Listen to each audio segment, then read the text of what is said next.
The ancient forest of Eltheria burned. Lyra Nightwhisper stood at the edge of the crystal cliffs, watching her homeland crumble beneath the relentless assault of the Void Collective. The enemy's dark ships blotted out the twin moons, their weapons carving scars of fire across the emerald canopy that had stood for 10,000 years. Behind her, the great spires of the elven capital collapsed one by one, each fall sending shockwaves through the ground that made her knees buckle.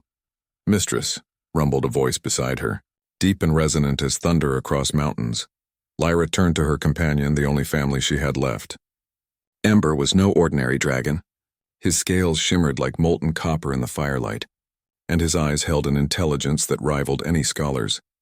He had been with her since she was a child, since before the wars, since before everything turned to ash.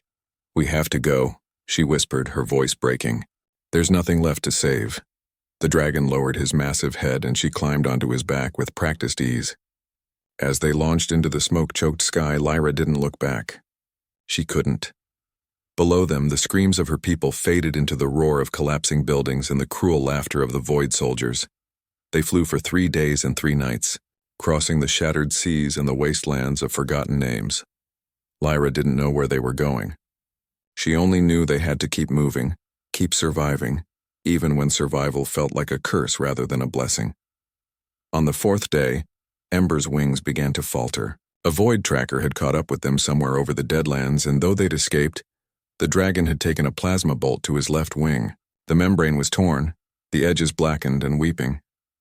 "Just a little further," Lyra urged, though she had no idea where further might lead them. That's when she saw it. A small planet, blue and green and utterly unremarkable. According to her star charts, it was called Earth, a backwater world, primitive by galactic standards, barely worthy of notice by the greater powers. Perfect.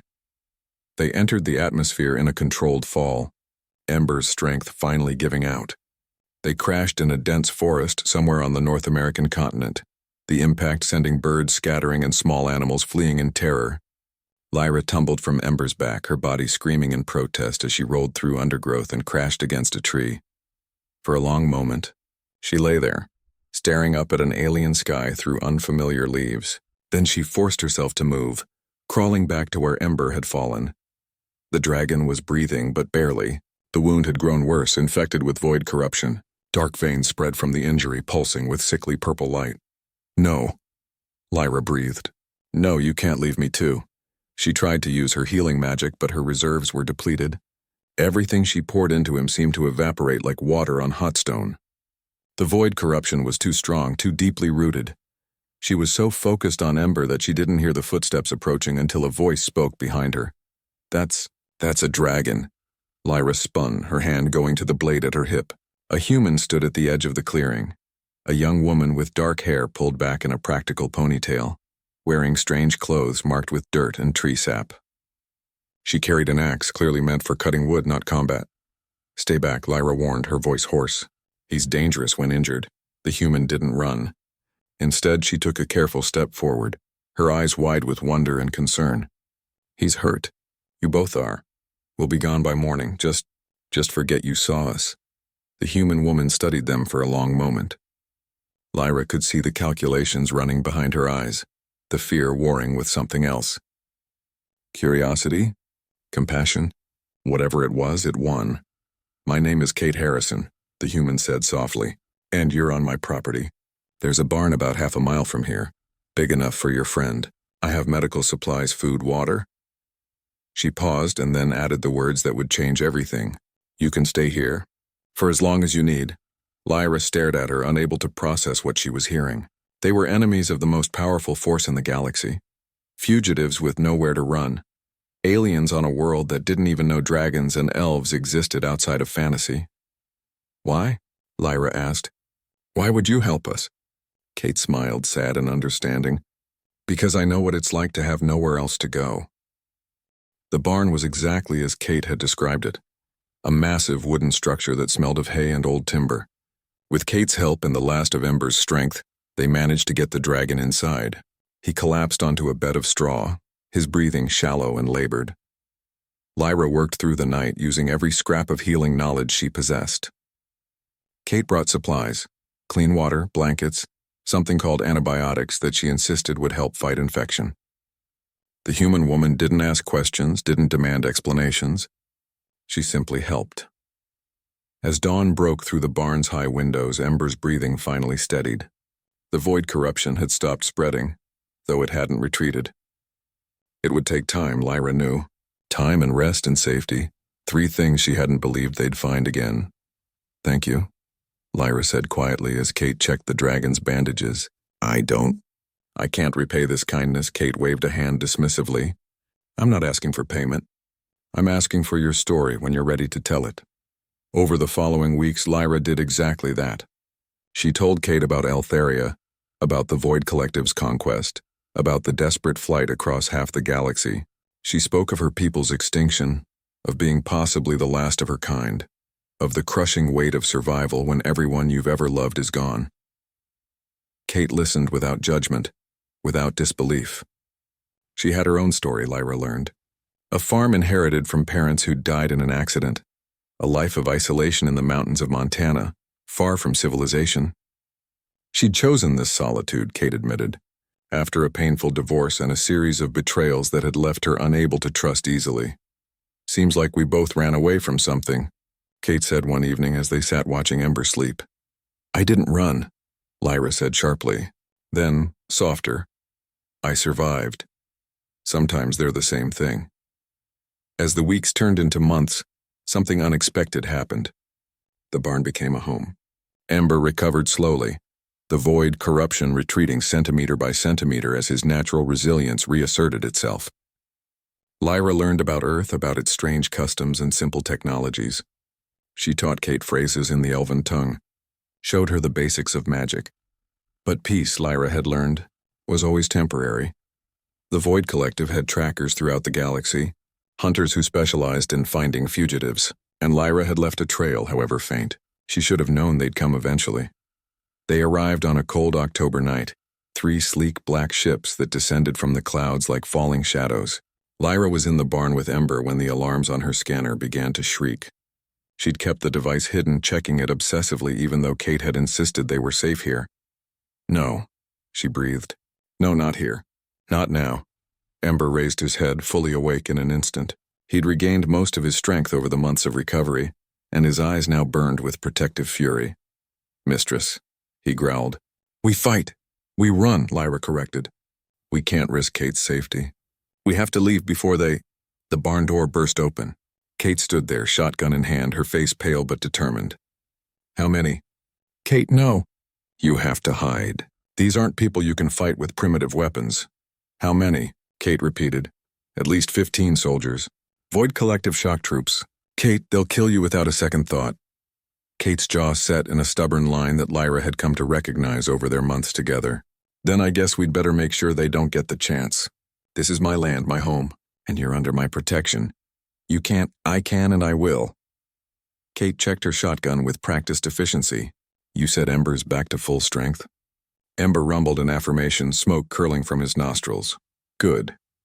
Kate looked at Lyra, and in her eyes was a fierce determination that reminded the elf why humans, despite their short lives and fragile bodies, had survived and thrived on this harsh world. "You saved each other by running across the galaxy. Now let me save you by standing my ground." Outside, the void ships landed with a hiss of hydraulics. Lyra could hear the march of boots, the mechanical clicks of weapons being primed. They had minutes at best. "We need a plan," Lyra said finally. Kate smiled, and there was something wild in it. Something that spoke of long winter nights alone in these mountains, of a woman who'd learned to be harder than the world that had tried to break her. "I've got plenty of surprises for unwelcome visitors. Your Void friends are about to learn why you don't mess with a Montana woman and her friends." The Void soldiers moved through the forest with practiced precision, their black armor absorbing the moonlight. Their commander, a tall figure with cybernetic enhancements glowing beneath his helmet, raised a scanner. Life signs confirmed. 1 elven female, 1 dragon. Secondary human signature irrelevant. "Irrelevant," Kate muttered from her position behind a pile of old farm equipment. "I'll show you irrelevant." She'd spent the last hour setting up her surprises, while Lyra and Ember had taken defensive positions inside the barn. The elf had been skeptical at first, but as Kate explained her plan, Lyra had begun to understand something important. Humanity might lack magic and advanced technology, but they'd survived on this world through cunning and sheer stubborn refusal to quit. The first soldier to reach the barn's perimeter triggered a tripwire. The explosive wasn't large, nothing compared to void weapons, but it didn't need to be. It sent a cascade of old machinery crashing down, creating a barrier of twisted metal and broken wood. More importantly, it scattered the tight formation, forcing the soldiers to spread out. "Contact!" the commander barked. "Defensive positions." That's when Ember emerged from the barn's roof in an explosion of splintering wood and primal fury. He was magnificent, Kate thought, watching from her hidden position. All copper scales and righteous anger. Wings spread wide as he descended on the scattered soldiers like a meteor wrapped in fire. The Void troops opened fire, but Ember was already moving, his flight pattern erratic and unpredictable. Plasma bolts seared the air where he'd been moments before. He swept low and his tail caught two soldiers, sending them flying into trees with sickening thuds. "Dragon neutralization protocol," the commander shouted. "Pattern Delta 7. The soldiers shifted their formation with disturbing efficiency, creating overlapping fields of fire. Ember roared in pain as a plasma bolt caught his shoulder, then another grazed his wing. That's when Lyra joined the battle. She emerged from the barn like a ghost, her movements fluid and deadly. In her hands she held not the elven blade she'd carried across the galaxy, but one of Kate's hunting rifles. The elf had proven to be a devastatingly quick learner with human weapons. 3 soldiers fell before they realized they were being flanked.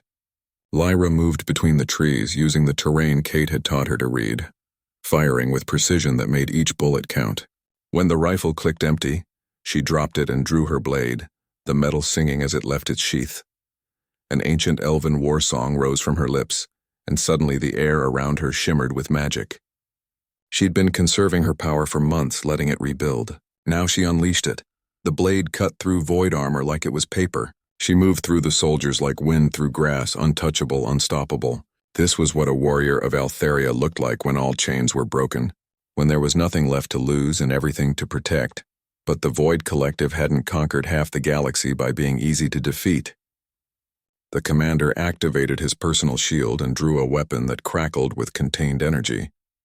He was faster than his troops, enhanced with military-grade augmentations. He met Lyra in a clash of blade against energy weapon, and for the first time in the fight, she was forced onto the defensive. "Surrender the dragon," the commander said, his voice distorted by his helmet. "The Elven Kingdom is gone. Your resistance is meaningless." "My kingdom may be gone," Lyra said, breathing hard, but I am not." They exchanged another flurry of blows. The commander was skilled, but Lyra had centuries of training. Slowly, she began to find openings in his defense. That's when reinforcements arrived. 2 more void ships descended, and suddenly the clearing was filled with 30 soldiers instead of 15.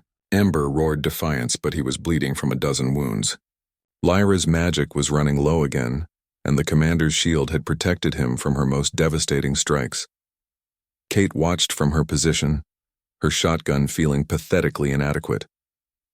They were losing.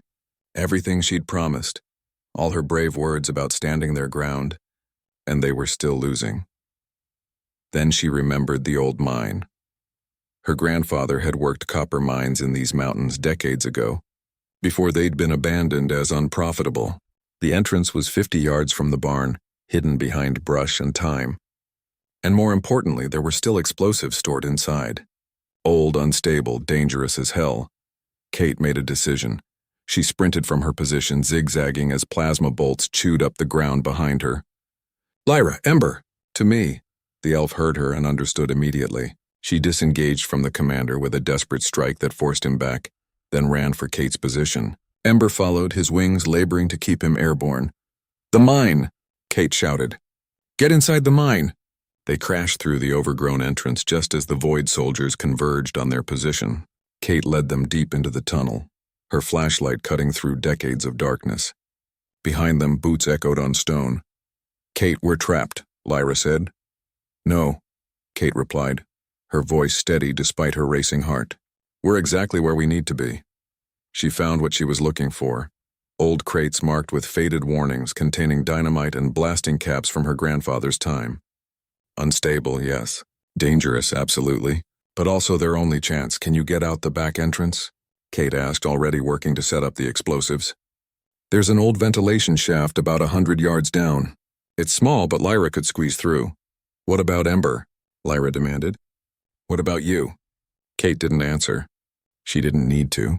Her hands moved with practiced efficiency, stringing together a chain of explosives that would bring down the entire tunnel system. No, Lyra said flatly. I won't leave you. You will, Kate said, looking up at her friend, this woman who'd fallen from the stars and somehow became family. Because I'm asking you to. Because someone has to survive to remember that we tried, that we stood together, that friendship meant something. Lyra grabbed Kate's shoulders. You told me I could stay here forever. You promised sanctuary. And I meant it, Kate whispered. But forever's a shorter time than I hoped. Sometimes the only way to protect home is to destroy it before your enemies can claim it. The Void soldiers were close now, their lights visible down the tunnel. Go, Kate said. Please, let me do this one good thing with my life. Lyra had made impossible choices before. She'd chosen to flee while her people died. She'd chosen to keep Ember alive when the easier path would have been to let him rest. But this choice, leaving Kate behind while the human woman prepared to sacrifice herself, felt like it would break something fundamental inside her soul. There has to be another way, Lyra said desperately. There isn't. Kate finished with the explosives, her hands steady despite the death she was wiring together. And we both know it. Those soldiers won't stop. They'll track you forever unless you make them believe you're dead. Ember lowered his massive head. His eyes meeting Kate's. Something passed between them, an understanding that transcended species. The ventilation shaft is too small for me, mistress, the dragon rumbled. But not for you, no. Lyra looked between them, seeing the determination in both their eyes, and felt her world crumbling again. I won't lose both of you. You're not losing us, Kate said softly. We're buying you time. We're giving you a chance. The Void Commander's voice echoed down the tunnel. Nowhere left to run, elf. Surrender and we'll make it quick. Kate picked up her shotgun and chambered a round. Lyra, I need you to trust me one more time. Run, survive. Find a way to stop these bastards from destroying everything beautiful in the galaxy. Make our sacrifice mean something. I can't. You can. Kate smiled, and there were tears on her face now. You're the bravest person I've ever met. You crossed the stars to survive. Now do it one more time. Ember nudged Lyra with his snout, gentle despite his size. She speaks wisdom, mistress. We have walked together for centuries. Let me end that walk protecting something that matters. Lyra looked at them both, these two souls who had become her entire world in the wake of losing everything else. She wanted to argue, to fight, to refuse this terrible choice. But she could hear the soldiers getting closer, could see the resolve in Kate's eyes, and knew that refusing would make their sacrifice meaningless. I will remember you, Lyra whispered, her voice breaking. Both of you. Until the stars grow cold, I will remember. She pulled Kate into a fierce embrace, then pressed her forehead against Ember's scaled snout. Then, before her courage could fail, she ran down the tunnel toward the ventilation shaft. Behind her, Kate checked her shotgun one last time. Ready, big guy? Ember's eyes glowed like furnaces. I was born ready, small but fierce human. Kate laughed, and the sound echoed through the tunnel. I like you too. The Void soldiers rounded the corner, weapons raised. The commander stepped forward, his enhanced vision immediately identifying the explosives wired throughout the tunnel. Stand down, he ordered. You're not getting out of this alive. I know, Kate said calmly. She aimed her shotgun not at the soldiers, but at the nearest explosive charge. But neither are you. The commander's eyes widened behind his helmet as he understood. Fall back! Fall back! Too late. Kate pulled the trigger. The explosion was catastrophic, instantaneous, absolute. It ripped through the tunnel system like the fist of an angry god, collapsing centuries of solid rock in seconds. The Void soldiers didn't even have time to scream. Lyra, just reaching the ventilation shaft, felt the shockwave hit like a physical blow. The entire mountain shook, and she had to cling to the rock to keep from being thrown down. Dust and debris roared past her as the tunnel behind collapsed. Ceiling shut like a tomb. She squeezed through the shaft, emerging onto the mountain's far side just as the barn, the house, everything Kate had built, vanished in a cloud of dust and falling stone. Two of the Void ships, caught in the blast radius, crashed to the ground as debris punctured their hulls. The remaining ship, seeing their entire ground force eliminated, retreated to orbit. Lyra collapsed onto the cold ground, her body shaking with exhaustion and grief. They were gone. Kate and Ember, two souls who had shown her that family wasn't about blood or species, but about choosing to stand together when the universe demanded you fall apart. She wanted to scream, to rage, to tear the world down around her. Instead, she forced herself to breathe, to remember Kate's last words. Make it mean something. For 3 days, Lyra stayed near the ruined mine, unable to leave, unable to accept what had happened. She survived on rainwater and the emergency rations in her pack, moving like a ghost through the forest. On the 4th day, scavengers arrived, not Void Collective but independent salvagers, drawn by reports of a crashed alien ship. Lyra watched them from hiding, too broken to care whether they found her. That's when she saw it. One of the salvagers, a human man named Danny Carter, found something in the wreckage. He pulled it free carefully, reverently, and Lyra's heart stopped. It was a scale. Ember's scale, larger than a dinner plate, still gleaming like polished copper even through the ash and dust. But scales didn't survive fires that intense. Unless they'd been shed before the explosion, unless they'd been left deliberately, a message from beyond death. Lyra moved before she realized she was moving, crossing the distance to the salvager in seconds. He yelped in surprise, dropping the scale and reaching for his weapon. "Wait," Lyra said, her voice hoarse from days of silence and tears. "Please, that belonged to my friend." Danny studied her, taking in her obviously alien features, her haunted eyes, the way she looked at the scale like it was the only thing keeping her tethered to reality. "The dragon?" he asked quietly. "The one in the stories people are starting to tell? The dragon and the woman who stood against an invasion force?" Lyra nodded, unable to speak. Danny carefully picked up the scale and held it out to her. "Then this belongs to you, I think. Heroes don't get much in the way of monuments in this world, but they deserve to be remembered." Lyra took the scale with trembling hands. It was warm, impossibly warm, as if some spark of Ember's fire still lived within it, and suddenly she understood. Dragon scales held magic. They could be forged into weapons, armor, artifacts of power. One scale this size, from a dragon as ancient and powerful as Ember, could do extraordinary things. He'd left it deliberately, knowing what was coming, knowing she'd need every advantage to fight back against the Void Collective. "Thank you," Lyra whispered to the man, to the scale, to the memory of her friends. "What will you do now?" Danny asked. Lyra looked at the scale, then at the ruins where Kate's home had stood, then finally at the stars beginning to emerge in the darkening sky. "I'm going to finish what we started," she said. "I'm going to make this mean something." 6 months after the destruction of Kate's homestead, the Void Collective's forward command station orbiting Jupiter received an unusual visitor. The ship was small, clearly of non-void design, cobbled together from a dozen different technologies. It broadcast no identification, carried no obvious weapons, and flew with the erratic pattern of a damaged vessel limping home. "Unidentified craft. You're entering restricted space," the station's controller announced. "State your purpose or be destroyed." The reply came in perfect Void standard, but with an accent that made the controller's blood run cold. "My name is Lyra Nightwhisper, last daughter of Aeltheria. I'm here to negotiate the terms of your retreat from Earth's solar system." The command center erupted into controlled chaos. Admiral Vex, the ranking Void officer in the sector, pushed through to the communications station. "You're wanted for desertion, theft, and the destruction of collective property," Vex said. "Surrender immediately." "No," Lyra replied simply. "I don't think I will." Vex's mandibles clicked in irritation. "You're in a barely functional ship against a military station with enough firepower to crack a moon. What exactly do you think you can negotiate?" "Not what I can do," Lyra said. "What I already did." A series of proximity alarms began to shriek across the station. Vex pulled up the tactical display and felt something cold settle in his gut.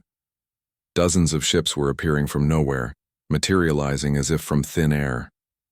But these weren't Void Collective vessels.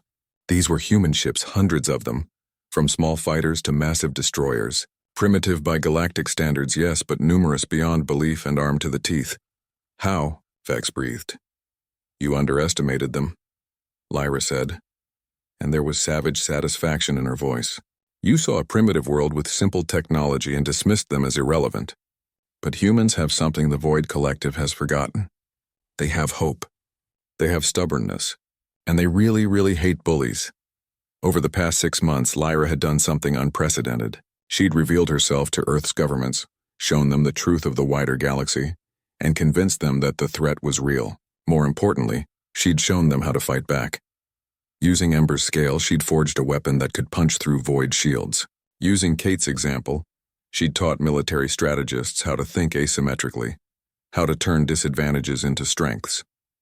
Using her own burning need for justice, she'd united a fractured world against a common enemy.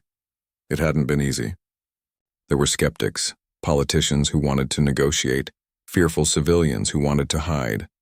But Lyra had learned from Kate that sometimes the most important battles were fought not with weapons, but with words and unwavering conviction. She told Kate's story. She'd told Ember's sacrifice, and slowly, grudgingly, Earth had listened. Now 6 months later, humanity's first unified fleet surrounded the Void Station, weapons charged and ready. Last chance, Lyra said. Leave this system peacefully, or discover why Earth has survived for 4 billion years despite every cosmic disaster thrown at it. Vex looked at the tactical display, at the impossible odds, at this one elven woman who'd somehow united an entire world against the most powerful military force in the galaxy. Stand down, he ordered his weapons officers. Prepare for withdrawal. The Void Collective retreated from Sol System that day, marking the first time in recorded history that they'd abandoned a conquest without a fight. The analysts would debate for years what exactly had gone wrong, but those who'd been there knew the truth. They'd awakened something they couldn't defeat. The fury of a grieving elf woman and the determination of a species too stubborn to accept defeat. 3 years later, Lyra stood in what had become a memorial park. Built on the land that had once been Kate's homestead, the barn had been reconstructed not as a functional building but as a monument. Inside, visitors could see the story told in art and words, the tale of a farmer who'd offered sanctuary to a stranger and paid the ultimate price for her compassion. The park had become a symbol, a reminder of why humanity had united, why they'd pushed back against the darkness. Children played among the trees Kate had planted, and their laughter was a rebuke to every force that thought Earth could be conquered. In the center of the memorial stood 2 statues. One depicted Kate, shotgun in hand, face set with determination. The other showed Ember, wings spread wide, defiant and magnificent. Between them, carved into the stone base, were the words Kate had spoken in that final moment. Sometimes the only way to protect home is to destroy it before your enemies can claim it. But that doesn't mean we stop building homes. Lyra visited the memorial whenever she could, between diplomatic missions to forge alliances with other worlds who'd suffered under the Void Collective's expansion. The elf who'd lost everything had become a symbol herself, proof that one person could make a difference, that sacrifice meant something, that the bonds between people transcended species and stars. She touched the statue of Ember, feeling the cool stone beneath her fingers, remembering the warmth of his scales. We won, she whispered. Maybe not the way we planned, but we won. Earth is safe. The Void Collective is pulling back across half the galaxy. The other worlds are standing up. It's happening. A soft breeze rustled through the trees, carrying the scent of pine and earth. For just a moment, Lyra could have sworn she heard Kate's laugh, Ember's rumbling purr. I miss you both, she said, every single day. But I understand now what you were trying to teach me. It's not about winning every battle. It's about fighting for something worth dying for. It's about making sure that sacrifice creates something beautiful. A young girl approached, maybe 8 years old, clutching a small dragon toy. Excuse me, are you? Yes, Lyra said gently. I'm her. The girl's eyes went wide. You really knew them? Kate and Ember. I did. They were my family. I want to be brave like them when I grow up. Lyra knelt down to the girl's level, looking into eyes full of hope and determination. She saw Kate in that gaze, saw Ember's defiance, saw the best of what humanity could be. Then be brave, Lyra said. Be kind to strangers. Stand up for what's right even when it's hard. Build homes worth defending. That's what they would want. The girl nodded seriously, then ran back to her parents, already chattering excitedly about the elf warrior she'd met. Lyra stood, watching the families moving through the park, the children playing without fear, the peace that had been bought with blood and fire and sacrifice. This was what victory looked like, she realized. Not the absence of enemies, but the presence of hope. She pulled out the pendant she always wore, a small piece of ember's scale suspended in crystal, glowing with eternal inner fire. It was a reminder, a promise, a legacy. The Void Collective had taken her world, her people, everything she'd been. But Kate and Ember had given her something more valuable, a purpose, a family forged not in blood but in choice, a reason to keep fighting not for revenge but for the future. As the sun set over the mountains Kate had called home, Lyra made a silent vow. She would keep building on what they'd started. She would forge alliances, protect the vulnerable, stand against the darkness. She would make sure that their sacrifice rippled out across the galaxy, changing the course of history. She would make it mean something because that's what family did for each other, even across the barrier of death. "Thank you," Lyra whispered to the statues, to the wind, to the memory of a human woman who'd whispered that she could stay forever, and meant it with every fiber of her being. "Thank you for showing me that home isn't a place. It's the people who tell you that you belong." And in the fading light, if anyone had been watching closely, they might have seen two shadows moving through the memorial. One small and determined, carrying an old shotgun. The other vast and powerful, with wings that seemed to embrace the entire world. But shadows have a way of protecting those they love, even after death. And some promises transcend mortality. Lyra walked away from the memorial as stars began to appear in the darkening sky, each one a world she might yet save, a future she might help build, a legacy that Kate and Ember had bought with their lives. She wasn't the last elf anymore. She was the first of something new, a bridge between worlds, a warrior who fought not with hate but with hope, a reminder that even in the darkest moment, one person choosing compassion over fear could change everything. The war wasn't over. It would never truly be over, not while cruelty and conquest stalked the galaxy. But tonight, in this place where friendship had conquered fear and sacrifice had birthed hope, Lyra Nightwhisper allowed herself to believe in tomorrow, and that in the end was the greatest victory of all.